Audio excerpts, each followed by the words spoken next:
இன்னைக்கான கதை நன்றியின் பரிசு.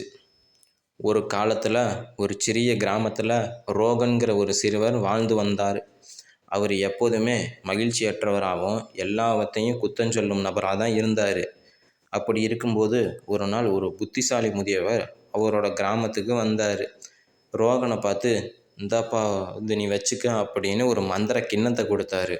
கிண்ணத்தை மட்டும் கொடுக்காம சில அறிவுரையும் கொடுத்தாரு. என்னன்னா, உன்னோட உள்ளத்துக்கு நன்றியை வெளிப்படுத்தி மற்றவங்களோட பகிர்ந்து கொண்டால் மட்டும்தாப்பா இந்த கிண்ணம் உனக்கு உணவு நிரப்பப்படும் அப்படின்னு சொன்னார். இதை சொன்னோடனே ரோகனுக்கு சந்தேகம் ஏற்பட்டுருச்சு.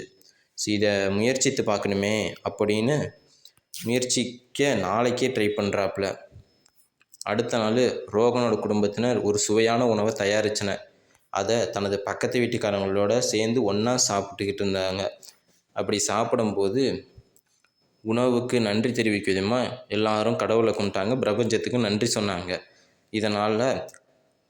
இதனால் ரோகனுக்கு மிகவும் மகிழ்ச்சியாக இருந்தது. கொஞ்ச நேரம் கழித்து அவருக்கு ஆச்சரியமாகவும் இருந்தது. ஏன்னா கிண்ணம் அதிக உணவால் நிரம்ப தொடங்கியது.